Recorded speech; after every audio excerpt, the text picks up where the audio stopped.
semana los grandes laboratorios de inteligencia artificial debatieron en público algo que parecía de ciencia ficción. Si había llegado el momento de ponerle freno a la IA antes de que la máquina empiece a mejorarse a sí misma. Pero aquí está la ironía que casi nadie señaló. Mientras discuten si frenar por voluntad propia, hay un freno mucho más concreto que ya está apretando. Y no es ético, es físico, porque la inteligencia artificial dejó de ser un problema de bits, hoy es un problema de átomos, cemento, cobre y sobre todo electricidad. Las empresas firman contratos por decenas de miles de millones de dólares para asegurarse cómputo. Y lo que casi nadie te dice, ese contrato no te garantiza ni un solo token. Hoy te muestro dónde se rompe la cadena de suministro de la inteligencia artificial y qué puedes hacer tú, porque la respuesta no es quedarte fuera, es jugar más inteligente. Empecemos por el tamaño, porque es difícil de creer. El mundo está construyendo data centers de inteligencia artificial al ritmo más alto de la historia. Solo un proyecto Stargate de OpenAI con Oracle y con SoftBank planea invertir alrededor de 500.000 millones de dólares en centros de datos. Es la mayor ola de inversión en infraestructura desde el ferrocarril. La narrativa es la de todo fiebre del oro. Capital infinito, demanda infinita, construyamos sin parar. Pero aquí viene lo interesante. El dinero, por una vez, no es el problema. Y aún así, hasta el propio Stargate frenó. Canceló una ampliación de 600 megavatios en su centro insignia de Texas. ¿Por qué? Si el dinero sobra, ¿qué los frena? La realidad física. Y tiene 3 cuellos de botella que nadie quiere mirar. Y el primero te va a sorprender, porque no es la que tú crees. Cuando pensamos en la escasez de la IA, pensamos en el chip, en Nvidia, el rey de que ya hablamos en este canal. Pero el chip hoy casi no es el problema. El problema es pegarlo. Un acelerador de inteligencia artificial no es un solo chip. Es la unidad de cálculo pegada o adherida a una memoria especial y carísima, la HBM o HBM. La misma en la que Samsung tropezó y dejó escapar su corona, como contamos en uno de los primeros videos del canal.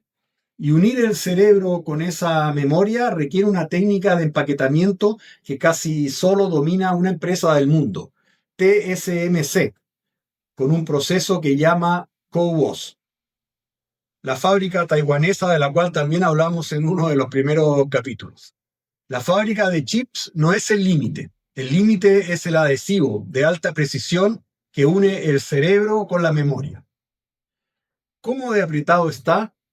Tanto que por falta de empaquetado los analistas recortaron la previsión de chips de IA de Google para este año, de 4 millones de unidades a 3. 1 millón de chips menos por falta, no por falta de chips, perdón, por falta de pegamento o adhesivo. Pero hay un segundo cuello, y este es el que de verdad manda, la electricidad. Una vez que tienes el chip y lo pegas, hay que alimentarlo. Y la inteligencia artificial tiene un hambre de energía que rompe todas las escalas. Se calcula que los centros de datos del mundo superan este año los 1000 teravatios hora de electricidad. Para que te hagas una idea, es más o menos todo el consumo eléctrico de Japón, un país entero. Y la red no se construye al ritmo del software. Conectar un nuevo centro de datos a la red en Estados Unidos puede tardar años. Por eso los líderes del sector ya no hablan de algoritmos, hablan de vatios. Quédate con esta distinción. El software escala en segundos. Un transformador, una subestación, una línea de alta tensión escalan en años. Y cuando esos dos relojes chocan, gana siempre el reloj lento. Esto lo sabemos hoy. Nadie quiere oír que el futuro de la IA depende de algo tan poco glamuroso como un transformador. Y ahora, lo que ata todo. La idea más importante del video. Hace poco, una de las grandes empresas de IA firmó un contrato gigante.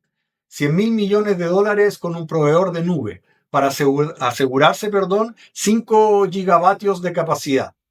Suena a poder absoluto, ¿no? Pero mira lo que se compró de verdad: capital y el derecho a unos gigavatios de energía. No se compró un solo token. Y aquí está la trampa que casi nadie ve. Entre ese contrato sobre el papel y la IA que de verdad responde a tu empresa hay una cadena larga. Los chips tienen que existir, alguien tiene que pegarlos, hay que construir el edificio, traer la energía, conectar la red. Cada eslabón es físico, cada uno tarda y cada uno puede romperse. Un gigavatio contratado no es un token entregado. Igual que reservar una mesa en un restaurante que aún no han construido. No es lo mismo que cenar. En el framework de las 3 zonas de inflexión que usamos en este canal, esto es clave.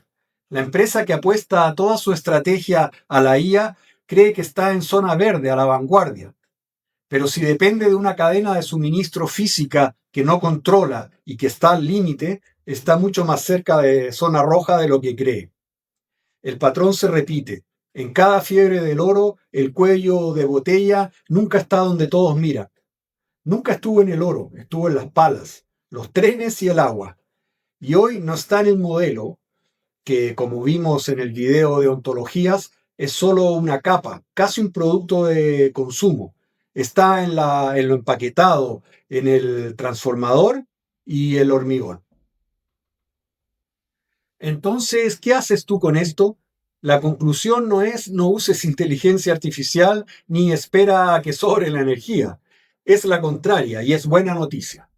Entender el cuello de botella no te paraliza, te da el mapa de donde está la verdadera ventaja.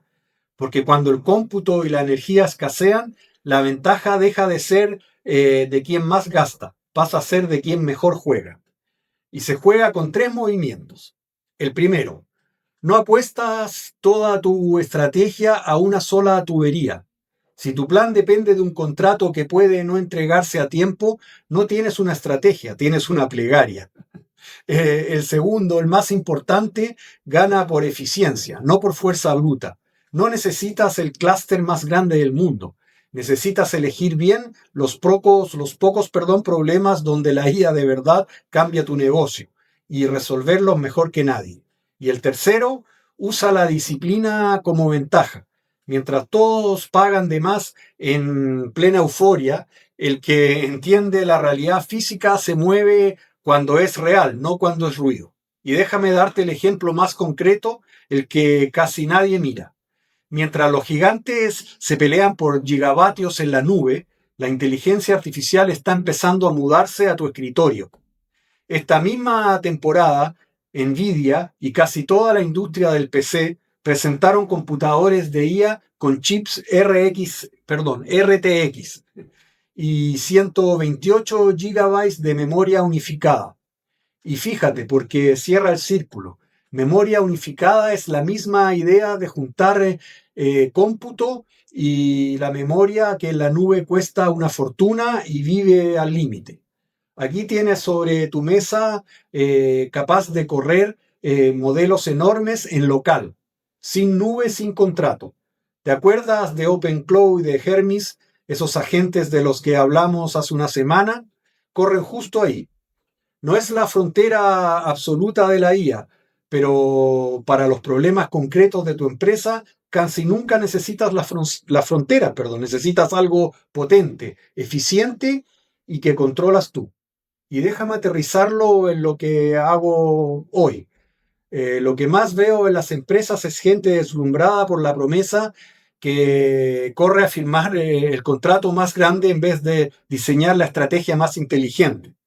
Integrar inteligencia artificial no es comprar la mayor potencia, es construir un plan resiliente y eficiente que no dependa de una capacidad que no controlas. Porque el verdadero punto de inflexión de tu empresa está en cuánto cómputo contratas. Perdón, no está en cuánto cómputo contratas, sino en lo bien que decides usarlo. A eso me dedico en Jan Consulting. Si tu empresa está en ese punto, abajo de la descripción encontrarás mis datos. Así que la pregunta de hoy es esta: ¿Tu estrategia de inteligencia artificial está pensada para ganar la guerra de potencia o para hacerla más inteligente con lo que hay? Escríbemelo en los comentarios. Porque esto lo sabemos hoy. En plena euforia, nadie quiere oír que el futuro de la inteligencia artificial no es de quien más gasta, sino de quien mejor juega. Pero el patrón se repite siempre. Ganan los que entienden la cadena y deciden con criterio, no los que solo firman el contrato más grande. La semana que viene volvemos a ese debate con el que abrimos hoy. ¿De verdad se le puede poner freno a la inteligencia artificial? Una empresa dice que hay que parar antes de que sea tarde. Otra dice que parar es imposible. Y en medio un detalle que lo cambia todo. La inteligencia artificial ya empezó a escribir el código de su propia sucesora. Te voy a contar quién tiene razón. Nos vemos en el próximo punto de inflexión.